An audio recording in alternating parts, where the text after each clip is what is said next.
자, 이제 총론 첫 번째 테마, 권리 변동에 의해서 이제 두 번째 테마인 법률 사실 보러 하겠습니다. 자, 우리 교재는 248페이지입니다. 그래서 거기 법률 사실 분류 이렇게 되어 있죠. 자, 그 법률 사실에다가 형광펜으로 밑줄 짝. 먼저 이 법률 사실은 우리가 앞에 봤던 그 법률 사실, 법률 여건, 법률 효과의 그 법률 사실보다 더 넓은 개념입니다. 그러니까 광의적인 그런 법률 사실이라고 보시면 돼요. 딱 의사표시 하나만 말한 게 아니에요. 좀 넓은 광의적인 법률 사실이구나. 그래서 이제 인간의 그 뇌가 한계가 있잖아요. 언어에도 한계가 있는 거예요. 그러니까 똑같은 걸 갖다 좀 이렇게 다른 식으로 많이 쓰는 경향이 없잖아요. 우리 폐? 그럼 뭐가 떠오르세요? 다 다를 거예요. 저거 똑같으시네. 이 배? 먹는데? 타는데? 그러듯이 말이죠. 이것도 그렇구나 정도. 사실 우리 부동산학 개론 128페이지 보시면은 네 번째 테마 있죠. 개발 타당성 분석할 때도 광의 시장 분석에 보면 밑에 또 협의 시장 분석이 있었잖아요. 그런 것 그렇듯이. 자, 여튼 가봅시다. 248페이지. 자, 이 법률 사실 분류는 단독으로 한 문제 출제는 굉장히 중요한 테마입니다. 자, 그래서 한 문제 정도 나올 수 있는데요. 기초를 분석해 보면 10회부터 해서 10회, 12회, 17회, 19회, 22, 23, 24, 26회 이렇게 나왔거든요. 그러니까 한 달 건너서 나오는 경향이 있는 그런 테마다. 그래서 26회 나왔으니까 27회 때 안 나온다 모르죠, 아무것도. 그래서 기출된 테마는 우리가 무조건 잡고 가셔야 됩니다. 그래서 저는 일단 27회 때는 좀 보합성, 보합으로 보고 있습니다. 자, 그러면 출제자 의도 보죠. 출제자 의도. 자, 역시 여기도 뭐예요? 집안 구별이죠. 자, 그 법률 사실에 이 법률 행위라는 게 있고 준법률 행위라는 게 있어요. 우리가 앞에 또 부동산학교도 부동산이 있고 준부동산이 있었잖아요. 좀 다르죠, 약간. 이것도 마찬가지예요. 그죠? 그래서 그 집안을 잘 구별할 수 있겠는가? 이게 출제자 의도고요. 그러면 이제 좀 디테일하게 갔을 때 이 법률 행위 밑에 보면 또 출제자 의도가 또 있죠. 이 디테일에 보면 또 법률 행위는 상대방 있는 단독행위냐 상대방 없는 단독행위. 이 단독행위를 갖다가 단독이라는 말은 하나라는 거죠. 뭐가? 의사표시가 하나면은 뭐예요? 단독행위라는데 상대방이 있는 경우도 있고 없는 경우도 있다고. 그거 구별할 수 있는가? 예를 통해서 말이죠.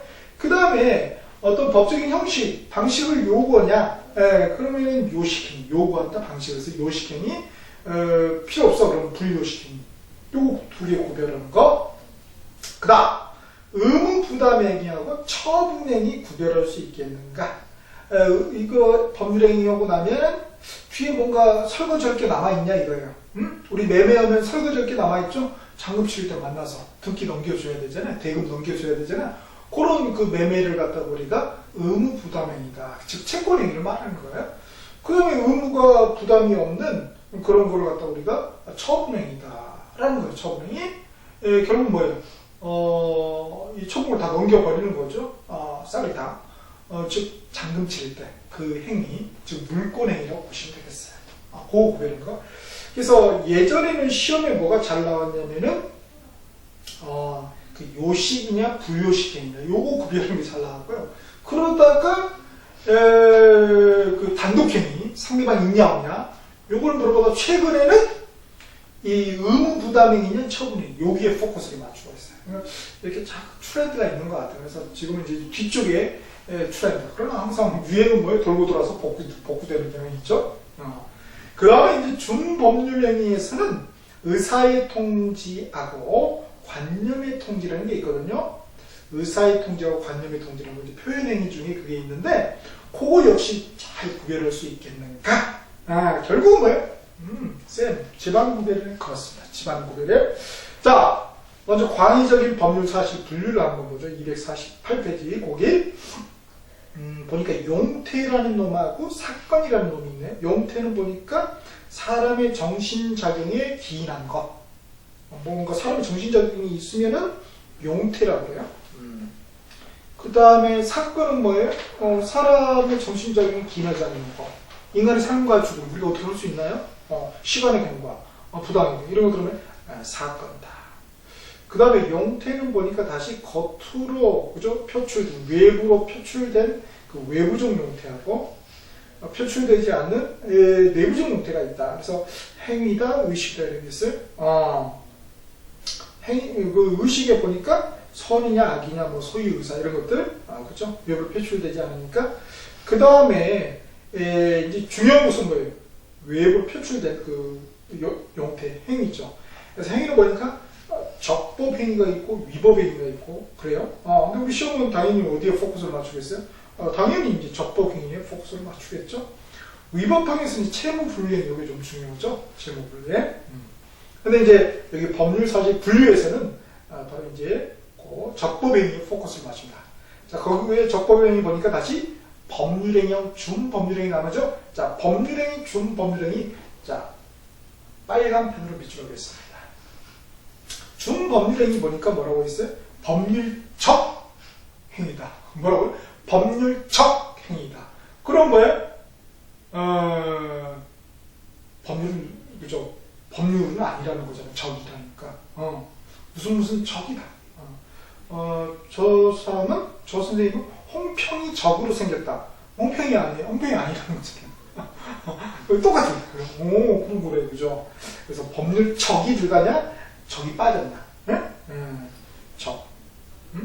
오늘 비가 오고 있는데 갑자기 적이 생각나네. 이러면 안 되는데 막걸리라고. 자, 상적, 적, 법률적 행위. 그래서 사실 법률행위 아니면 다 뭘로 때리면 돼요? 법률 규정. 법률 규정에 포함된다고 볼 수 있어요. 준법률행위는. 자, 이제 법률행위가 중요한데요. 그 분류 기준이 세 가지죠. 의사표시의 어떤 숫자 몇 개냐, 그리고 방향이 어떻게 되냐에 따라서 구별하는 거하고, 그 다음에 형식을 요하냐, 요하지 않느냐, 그 다음에 이행 문제가 남느냐, 남지 않느냐에 따라서 또 법률행위를 구별을 해요. 자, 의사표시의 수와 방향에 따른 분류입니다. 첫 번째가, 자, 파란 펜 하겠습니다. 단독행위. 그 다음에 계약. 그 다음에 합동행위. 자, 의사표시가 이렇게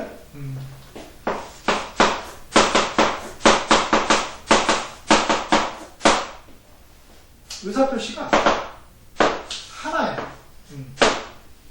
하나는 뭐예요? 단독이죠. 하나는 호단자를 써서 이게 단독행위고요. 그 다음에 계약은 두 개. 두 개. 근데 방향이 달라. 서로 이제 대립된다고 해서 싸운다는 말이 아니라 방향이 다른다는 것 같다. 우리가 대립이다 이렇게 했어요. 대립되는 의사표시가 있고, 이걸 어디 계약이라고. 합동행위는 어떤 구심점이 있어요. 그걸 위해서 한 방향으로 이렇게 쫙, 그죠? 대립되지가 않죠? 요걸 갖다가 합동행위다 이렇게 표현할 수 있어요. 그래서 이렇게 쪼개 볼 수 있다는 것입니다. 오케이? 지금 우리 뭐 하고 있죠? 황당한 질문이에요. 그렇죠? 두 번째 테마. 광의적인 법률 사실. 뭐였어요? 분류가 어떻게 되냐? 그래서 의사표시가. 근데 여기도 또 쪼개 보면은 여기 갑이 있는데 을이 있을 수도 있죠. 그러면 상대방 있는 단독행위, 을이 없으면 상대방 없는 단독행위 이렇게 나눌 수 있다는 거예요. 자, 그래서 단독행위는 상대방 있는 단독행위, 없는 단독행위 있죠. 자, 검정판에 있는 없는 요거 구별 잘 하셔야 돼요. 자, 상대방이 있는 단독행위. 자, 이거는 상대방이 있으니까 당연히 뭐예요? 이 의사표시가 을에게 도달해야지 법률효과가 발생이 되겠죠. 그렇죠? 상대방이 도달해야지 효력이 있다 이거. 그런데 상대방이 없는 경우는 그죠? 도달 유무와 관계없이 그죠? 법률효과가 발생이 되겠죠? 그래서 도달 위협에 관계없이 그런 어떤 차이점이 있다. 자, 그럼 상대방이 있는 단독행위. 딱 보면 사실 단독행위도 뭐라고요? 법률행위라고. 법률행위. 보니까 뭐가 있어요? 취소. 취소. 그러니까 취소라는 것도 상대방이 있는 단독행위라는 거예요. 상대방이 있는 단독행위는 뭐예요? 의사표시가 있으니까 뭐라는 거예요? 법률행위라는 거라고. 법률행위가 싹 뭔가 그죠? 화장을 하고 나온 거야. 여전히 딱 하나 배운다고 민법에서. 뭐요? 법률행. 법률행위 배운다. 법률행위. 취소? 그러면 취소를 하려면 취소의 의사표시를 해야 되겠구나. 그런 말이 자연스럽게 나오는 거죠. 그죠? 그럼 취소의 의사표시를 하면 그 의사표시가 상대방에게 도달하면은 상대방이 뭐 승낙하고 말고 자실 것도 없다고요. 그죠? 의사표시가 하나잖아요. 이거 있을 필요가 없잖아요. 도달하면 뭐예요? 그죠? 성급해서 무효. 기존의 법률행위 유예했던 게 무효로 돼버리는 그런 법률효과가 발생된다. 그게 취소구나. 그래서 취소 우리 297페이지 297페이지를 보시면은 디테일하게 나와있죠. 취소.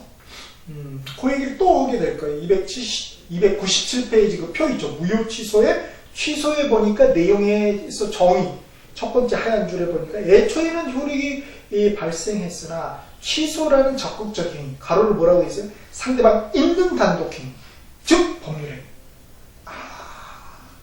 계속 법률행위였구나. 오케이. 그 다음에 해지하고 해지가 있죠. 248페이지 보니까 해지. 요것도 뭐예요? 상대방 있는 단독행위 법률행위라고요. 요거는 지금 취소는 어디에 나왔어요? 민법의 첫 번째 나무인 총칙에 나오는 거고요. 그 다음에 해지하고 해지는 뭐라고요? 민법의 마지막 세 번째 나무인 채권 계약편에 나온다고요. 우리가 지금 아직 총칙 들어가지도 않았어요. 총문하고 있잖아요.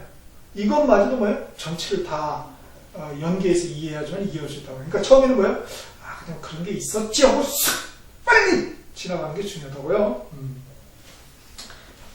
자, 420페이지 한번 보시겠습니다. 눈에 한번 바를게요. 420페이지. 자, 420페이지 보시면은, 계약의 해지 나오죠? 보니까 취소하고 뭔가 좀, 비슷한 것도 있고, 다른 것도 있다, 이거네요. 그죠? 그래서 보니까, 그 분야가 달라, 노는 동네가. 해제는 보니까 일시적인 계약에서만 인정이 돼요. 그러니까 대표적으로 매매계약에서 우리가 해제다 이런 표현을 쓴다는 거예요. 깨는 거. 풀어서 제거한다는 거 아니에요. 해지는 뭐예요? 계속적 계약에서만 인정돼요. 그러니까 임대차는 우리 계속적 계약이거든요. 그러니까 임대차를 해지한다고 해야지 임대차를 해지하겠다. 좀 이게 그죠? 그렇다고요. 그 다음에 취소는 뭐예요? 어디서 다 쓰는 거예요. 오케이? 모든 법률행위 있는 거예요. 그래서 취소 굉장히 법에 넓다 이런 거 알 수 있겠네요. 오케이. 여하튼 공통점은 상대방 있는 단독행위다. 여기서는 이게 중요하다고요. 그 다음에 추인이라는 게 또 있어. 추인. 추인은 뭐냐? 이렇게 누구를 장관을 추인한가? 이런 건가? 그게 아니고요. 301페이지 한번 가보시겠습니다.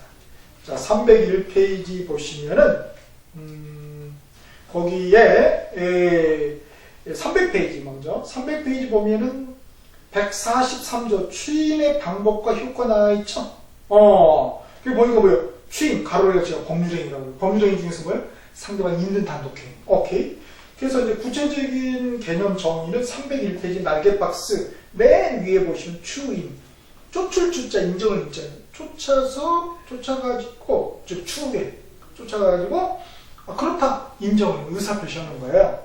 그래서 괄호로 권리자의 사후동이다. 괄호 해가지고 법률행위고 상대방 있는 단독행위다. 계속 나온다고요. 계속. 그 다음에 동의라든지 다시 248페이지 동의, 상계, 쌤쌤하는 거, 채무 면제, 그죠? 그 다음에 기한의 이익의 포기 이런 것들, 그렇죠. 그 다음에 하나 더 적어봅시다. 숙권행위. 뭐라고요? 숙권행위라고 하나 더 적어봅시다.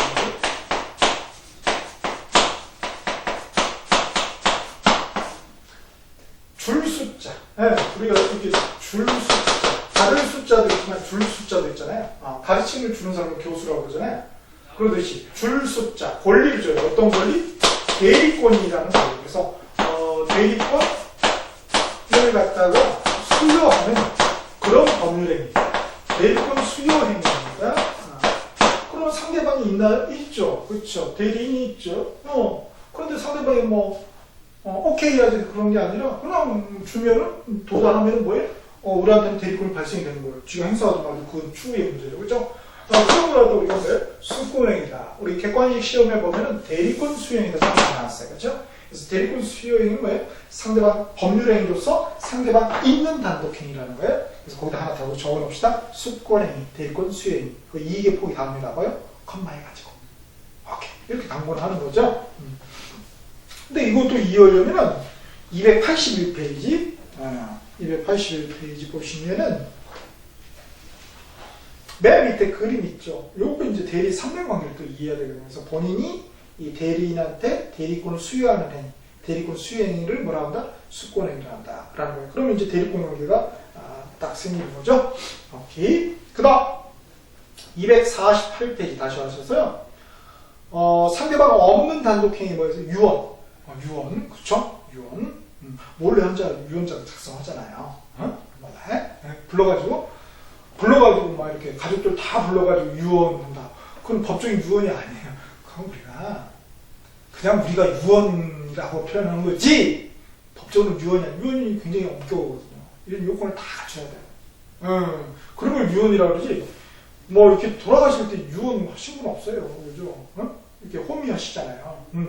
저도 이렇게 아버님 임종을 지켜 그래도 그죠? 굉장히 복인 거죠. 자녀 입장에서는.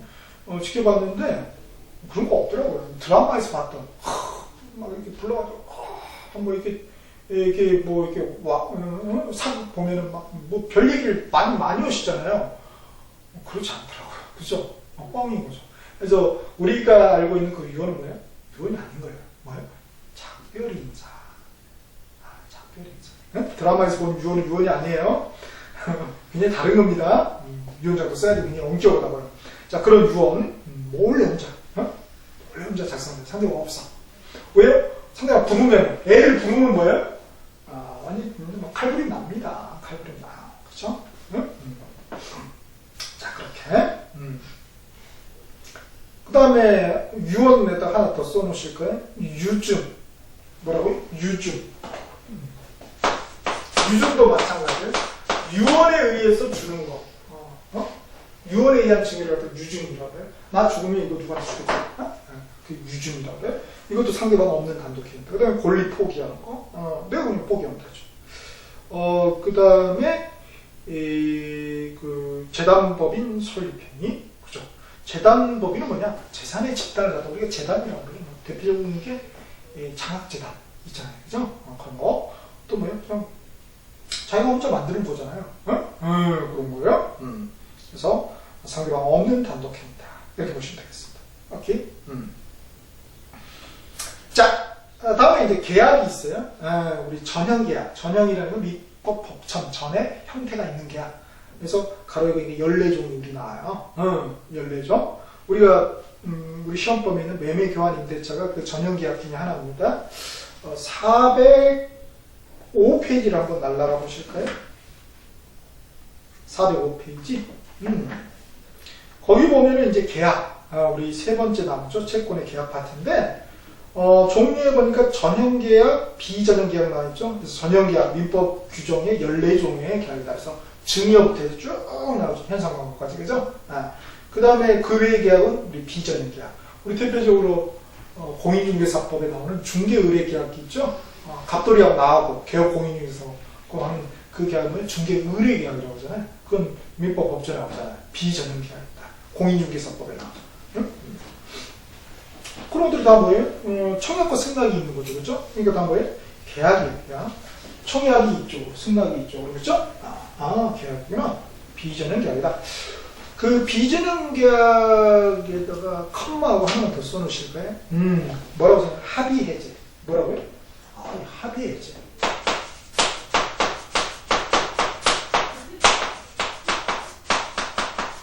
이거로 써놓습니다. 해제 계약. 자, 그럼 제가 무슨 말씀 드리려면요. 이 합의 해제가 있다라는 것은 이제 비교해야 될 게 있죠. 뭐하고? 해제하고 비교를 해야 되는 거죠. 둘 다 뭐예요? 법률행위인 건 맞아요. 그죠? 근데 하나는 합의가 필요 없는 거예요. 합의가 필요 없어. 그냥 내가 의사표시 하면 끝나. 뭐 얘가 그래 너의 해제를 내가 승낙하마 이런 거 필요 없는 거야. 그냥 나한테 해제권이 있으면은 그냥 딱 행사하면은 계약이 없는 걸로 돼버려요. 그게 해제야. 그러면서 합의 해제는 뭐야? 합의를 해야 돼. 지금 왜? 합의한다는 건 상대방이 있다는 거죠. 그러니까 뭐야? 그거는 계약이라는 거야. 그죠? 단독행위가 아니다. 라는 거죠. 그래서 합의가 있냐 없냐에 따라서 그런 거 구별하는 거예요. 이게 객관식의 힘이죠. 자, 그거는 그래서 그거를 갖다가 이제 우리 해제는 어디에 나오는 거예요? 세 번째 나오는 채권에 나오는 거잖아요. 거기 또 복습을 하게 될 거예요. 그러니까 지금 민법 전체를 다 예습한다 생각하시면 돼요. 뭐라고요? 예습한다. 응? 한번 그냥 가볍게 훑는다 이렇게 생각하시. 내가 그냥 이걸 그냥 파버리겠어 막 도끼 삽자로 가져오시면 안 된다는 거예요. 그냥 저만 안다 이렇게. 뭐 이런 게 있군. 이렇게 오셔야지. 이렇게 처음부터 파면은 시험 끝나고 이제 총칙 들어가시게 될 거예요. 그쵸? 그러면 안 되죠 우리가. 수험 공부의 가장 좋은 믿음은 뭐예요? 최대한 짧게 해야 된다. 오케이? 자, 그렇게. 그 다음에 보시면은 거기에 우리 손님이 오셨어요. 잠깐. 촬영장에 가끔 오세요. 자, 그래서 이렇게 그 합의 해제라는 거 우리가 보게 된다는 거예요. 422페이지 한번 보실까요? 422페이지. 대체 지금 우리 채권 파트잖아요. 422페이지 보니까 맨 위에 해제 계약 이거로 합의 해제. 또 해제 조건이라는 놈도 있네요. 해제 뭐라고요? 환장하겠네. 해제 뭐하고 있어요? 조건. 자, 미치겠네요. 그죠? 그래서 이 두 개는 뭐예요? 법률행위예요. 근데 이건 법률행위가 아니라 법률행위 부관이에요. 조건기한은. 그죠? 또 다르다는 거야. 그래서 한번 미리 예습한다. 이렇게 생각하시면 되겠어요. 다시 248페이지입니다. 그 다음에 합동행위죠. 합동행위는 이 사단법인, 그 4월의 집단의 사단이죠. 사단법인 설립행위다. 우리 이제 회사 만드는 행위 있잖아요. 그거는 이제 합동행위다. 이렇게 생각하시면 될 것 같아요. 회사 만드는데 뭐 사고 주고받고 이렇게 있어요? 없잖아요. 그냥 90점. 회사 만드는 오지 이렇게 딱 모이는 거죠. 그래서 사단법인 설립행위는 합동행위다. 재단법인 설립행위는 나 혼자 좋아서 나 혼자 만드는 거예요. 그러니까 상대방 없는 단독행위다. 이렇게. 재단법인 설립행위냐 사단법인 설립행위냐 또 구별해야 되겠네요. 이거 좀 이렇게 헷갈리는 것들이 있어요. 그거를 잘 이렇게 구별하는 거. 그게 실력이죠. 객관식에. 다음에 형식. 그죠? 형식. 자, 요 형식은 우리가 요식행위냐 불요식행위냐 이렇게 하죠. 그래서 요식행위 불요식행위 파란펜을 밑줄 하겠습니다. 위에는 단독행위, 계약, 합동행위 파란펜 밑줄 하시고요. 그래서 요식행위, 불요식행위 대부분 다 특별한 방식이 필요 없어요. 우리 매매 계약할 때 선생님 계약서 쓰잖아요. 그렇게 되는 거 아니에요? 그냥 청약과 쓴다. 의사표 협치만 있으면 계약이 성립돼요. 근데 왜 계약서를 쓰냐? 나중에 어떤 분쟁 소지를 방지하기 위해서 분쟁에 대한 어떤 근거가 있어야 될 거 아니에요. 그런 차원에서 쓰는 거다. 그 다음에 소유권 이전 등기할 때 청구 서면으로 들어가니까 등기할 때 필요하니까 쓰는 것이지 그 매매 계약 그 자체 그걸 유효하기 위해서 필요니까 계약서에 쓰는 건 아니라는 거예요. 그래서 불요식행위입니다. 불요식행위. 그거는 우리 중개 의뢰 계약에서 전속 중개 계약 있잖아요. 2차의 공인중개사법에 거기서도 그 말이 나왔어요. 중개 실무 파트죠. 한국어로 따져 2차 136페이지를 보세요. 136페이지. 괄호 2번에 아주 중개계약 성격 맨 위에 나와 있죠. 민법상. 요 민법. 그래서 동그라미 3번이 뭐예요? 불요식 계약이다. 그러니까 전속중개계약을 체결하면은 이 법정 전속중개계약서, 공인중개사법상 법정 전속중개계약서를 반드시 써야 되거든요. 그거는 공인중개사법에서 그런 의무를 부과하니까 쓰는 것이지 법률 그거 안 했다고 해서 전속중개계약이 무효나 그건 아니라고요. 그래서 아 다르고 어 다르다는 거 그거를 좀 잘 구별을 하셔야 되겠습니다. 오케이? 이렇게 구별하시자. 그러면 이제 다 분류시키고 그 아닌 것들은 다 뭐라는 거예요? 그쵸? 요식행이라는 거 아니에요? 그러면 뭐가 많겠어요? 대부분이 많아요? 몇 개 안 된 게 많아요? 대부분이 많죠. 그러면 우리 시험적으로 볼 때는 뭐예요? 작은 거 외워야죠. 그러니까 요식행위가 뭔지만 암기하시면 돼요. 그래서 혼인, 유언, 어음행위 이렇게 되면 자, 그거에 대해서는 말이죠. 251페이지 한번 가보실 거예요. 251페이지. 251페이지. 그 밑에, 맨 밑에 보면 표 나와 있죠. 요식행위, 불요식행위. 그래서 요식행위는 일정한 방식을 필요로 한다. 방식의 식, 필요의 요. 그래서 요식 거꾸로 해가지고 그런 법률이다. 그래서 이거는 뭐예요? 굉장히 이렇게 대충 해서는 안 된다는 거죠. 좀 신중하게 해라 이런 말입니다. 예를 보니까 뭐예요? 요식행위의 예는 혼인. 혼인 어떻게 하라는 거예요? 신중하게 하라는 거예요. 대충 하지 말아라. 그러기 위해서 이렇게 공사 다 망하는데도 불구하고 다 불러드리잖아요. 그쵸? 그럼 안 된다고요. 대충 이렇게 해서는. 그러니까 뭐 정한수 하나 떠놓고 이렇게 우리 민법에서도 그거를 이렇게 뭐라고 한다고요? 정한수 떠놓고 하면 안 되고 신중을 기하세요. 그게 뭐예요? 요식행위. 즉 혼인은 내가 결혼식장에 결혼했다고 해서 그 혼인이 되는 거예요? 응? 그러니까 신랑 신부가 이렇게 배우자가 서로 되는 거예요? 아니잖아요. 뭐 해야 돼? 혼인 신고해야 돼. 신고. 혼인 신고하지 않아요. 여전히 미혼이죠. 그렇게. 그 다음에 인지는 오른쪽 날개박스 나와있죠. 혼인 외에서 출생한 자를 자기의 자녀로 인정하는 거. 그죠? 그러니까 혼인 외에 전문용어로 뭐라고 합니까? 바람피웠다고 그러죠. 바람 피워가지고 이렇게 나오신 분이 있어요. 그럼 뭐예요? 자기 자녀를 내 자녀야 이렇게 인정하는 거. 얼마 전에 뉴스에도 그런 거 있었던 것 같은데 뭐 대기업 그죠? 이렇게 인지 그게 인지예요. 그것도 뭐 신고해야 돼요. 그다음에 파열, 파열 이건 뭐예요? 깨는 거죠. 깨. 입양한 거를 갖다 깨버리는 거. 그게 신중해야 되죠. 입양도 그러니까 마찬가지로 요식행위가 되겠고, 그 다음에 이혼도 마찬가지. 이렇게 신고를 해야 돼요. 그 다음에 이번에 유언이라든지 법인 설립행위. 법인 설립행위는 등기, 설립등기 해야 되니까. 그 다음에 뭐 단체별 이런 게 있다. 라는 거. 그 다음에 어음행위. 이것도 굉장히 중요한 거 신중을 기해야 되잖아요. 그래서 뭔가, 한 번 더 고민을 해야 될 그러한 법률행위는 뭐예요? 그 형식을 꼭 방식을 구별을 해서 요식행위 한다 이거다 거예요.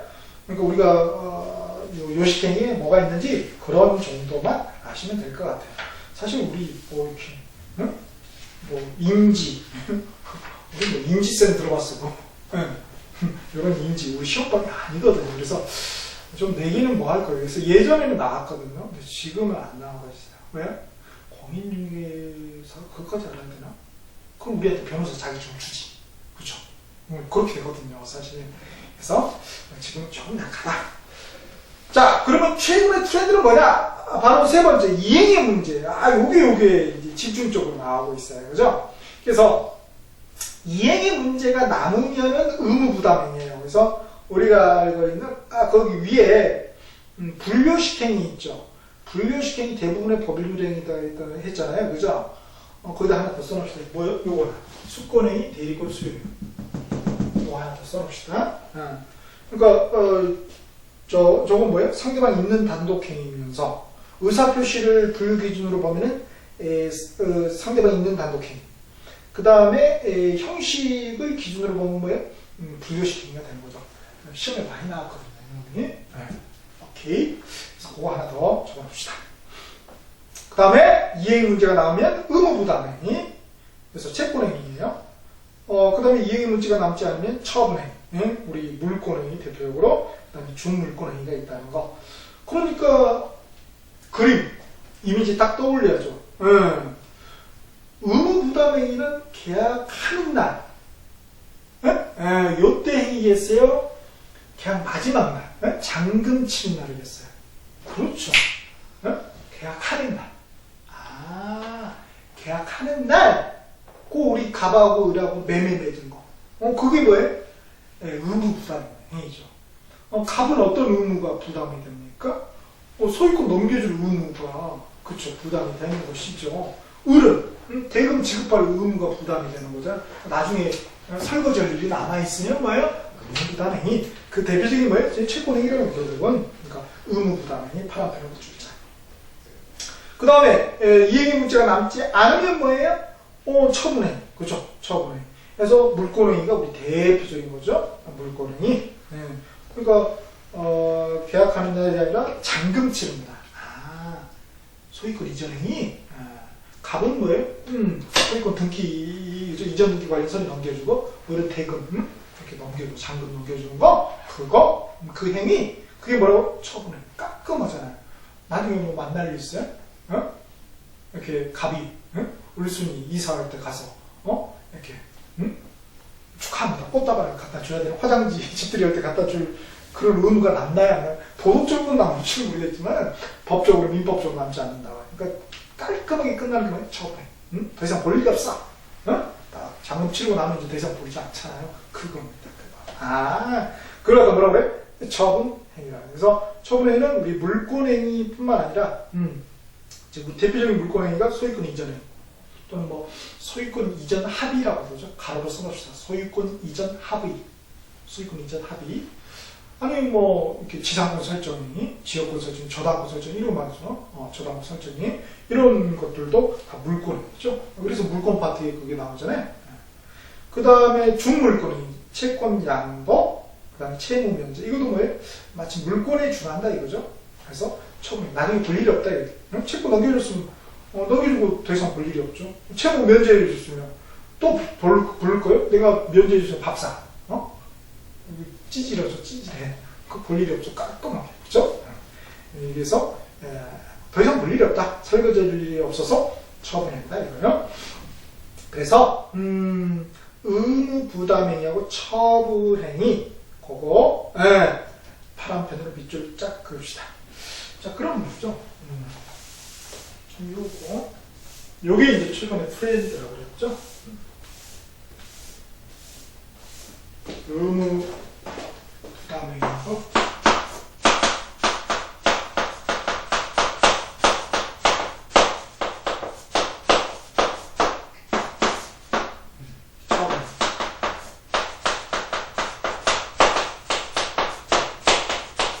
뭐를요? 법률행위를 그렇게 부른다고요? 분류를 한다고요? 계속 우리 배우고 있는데 뭐 하나 제대로 배워보자는 거예요. 민법은 법률행위 하나 제대로 배우자. 그래서 제대로 우리가 법률행위를 준비하자 이거죠. 그래서 채권행위다. 채권의 반대말이 뭐였죠? 대립되는 말이 물권이다. 물론 준물권행위도 있지만 여기처럼 그 준물권행위도 있지만 여기서 딱 간단하게. 그러면은 여기서 이제 뭐 의무 부담이 남느냐 안 남느냐 이렇게 구별하는 것도 중요하겠지만 과연 무권리자, 그죠?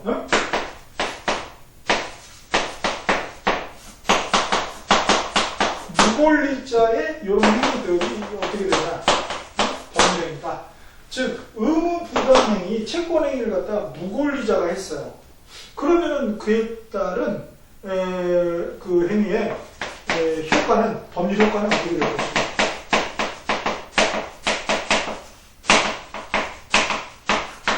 권리가 없는 자예요. 법률행위에 따른 법률 효과. 두 개 배웠다고 그랬죠? 자, 무권리자. 같은 말이죠. 자기 집도 아닌데 우리한테 뭐예요? 매매계약 하는 채권행위 했어요. 첫날, 계약 첫날. 그러면 갑은 거기에 대해 소유권이 없으니까 무권리자잖아요. 그러면 그런 채권행위, 의무부담을 행했을 때 법률 효과는 다른 게 정상적이라면 이게 유효예요, 무효예요? 유효라고. 왜요? 나중에 떠넘겨준 의무만 부담하면 되잖아요. 내가 뭐 사서 하면 되잖아요, 갑이. 그러니까 유효해요. 그런데 잔금 이제 치르는 날 진짜 갚게 아닌 거야. 그러면 넘겼어? 자기 것도 아니야. 등기부상해 자기 것도. 물순이 앞으로 소유권 이전 느낌하게 된 거야. 이렇게 가짜 해가지고 위조해가지고 등기 서류를. 그러면 물순이 앞으로 비록 소유권 이전 느낌가 형식적인 이제 심사 중이니까 통과는 될 거 아니에요. 그렇게 해서 물순위로 딱 넘어간다. 그럼 그 법률효과 유효해 보여요? 그 처음에 물권행위? 그건 유효해요. 이런 차이점이 또 있다는 것도 아는 게 중요해요. 그래서 그리고 무권리자의 이런 의무부담 행위의 법률 효과는 유효하지만 무권리자의 처분행위, 물권행위는 무효라는 거, 요거 구별을 명확하게 해야 되겠습니다. 그래서 사례 문제로 이게 유효냐 무효냐 할까 때 이게 과연 의무부담 행위냐, 처분행위냐, 그죠? 그래서 남의 거 매매계 할 수 있습니다. 얼마든지. 그러나 처분행위, 물권행위를 하지 못해요. 자, 그렇게 보시면 되겠습니다. 그 다음 이렇게 물론 이제 예외적으로 유효인 경우도 있어요. 예외적으로 어떤 유효인 경우도 있어요. 예외적으로. 근데 그거 하면 이제 헷갈리니까 일단 원칙이 이렇다는 것만 깔끔하게. 그 다음 준법률행위, 법률적인 표현행위하고 비표현행위 있죠? 자, 표현행위, 비표현행위에다가 파란펜을 밑줄 하시고, 표현행위는 우리가 비표현행위는 사실행위다고도 표현합니다. 자, 표현행위 보니까 의사의 통지예요. 의사의 표시가 아니라 뭐예요? 의사의 통지예요. 의사의 통지로서 최고 이행의 청구 거절이 있어요. 이 최고가 참 최고로 잘 나옵니다. 최고는 뭐예요? 그 법률행위가 아니라 뭐예요? 준법률행위다. 그 중에 표현행위고 의사의 통지다. 꼭 기억을 하셔야 되겠습니다. 최이거 검정 두 문자 이해해 주시면 좋겠네요. 최고 이행 청구 거절. 최이거. 그 다음에 관념의 통지는 뭐 알 필요 없죠. 통지자가 붙으니까. 감정의 표시 뭐 용서 이런 게 표현행위다. 용서. 자, 용서하려면 뭐가 있어야 돼요? 용감이 있어요. 용기. 용감해야지 용서할 수 있어요. 용서는 용감한 사람만 할 수 있죠. 그래서 용서의 용자, 감정의 표시의 감자. 뭐라고요? 용감. 이렇게라도 남겨주시기 바랍니다. 오케이? 자, 용서보다 감정의 표시다. 라는 거. 다음에 이제 비표현행위, 나머지. 비표현행위 보니까 순수사실행위, 혼합사실행위 나가지네요. 자, 순수사실행위는 뭐, 가공, 매장물의 발견, 이런 게 있고, 혼합사실행위는 뭐, 무주물 선정, 유실물 습득. 자, 이러한 것들은 사실, 저기 뒤에, 이게 뭐냐? 라는 구체적으로 어디에 나와요? 저기 뒤에, 바로, 소유권 발전 나옵니다. 자, 가공은 348페이지 보실까요? 348페이지. 348페이지 보면은 259조 가공 나와있죠. 그래서 제가 음역을 해야 되고 법률 규정이라고. 준법률이 뭐예요? 법률 규정이잖아요. 이렇게. 그 다음에 그 발견, 매장물 발견은 347페이지 보시면은 254조 보세요. 매장물의 소유권 취득. 매장물에서 세 번째 줄에 보면 기타 물건도 발견한 매장, 발견해야 제가 화살표 해가지고 음역으로 법률 규정. 법률 규정. 법률행위가 아니라는 거예요. 그러니까 법률 규정 중에서도 뭐예요? 비표현행위다. 준법률행위 중에 비표현행위이고, 비표현행위 중에서도 뭐예요? 순수사실행위다. 라는 거예요. 현재 비표현행위, 혼합사실행위, 무주물 선정은 252조예요. 252조, 347페이지 또 있죠? 252조, 무주물의 귀속에서 1항에 무주의 동산을, 주인이 없는 동산이죠. 우리 무주공산 그러잖아요. 주인이 없는 동산을 소유의 의사를 점유, 먼저 점유는 거예요. 그러니까 3전 연판에서 그래서 법률 규정이라고 했죠. 이렇게.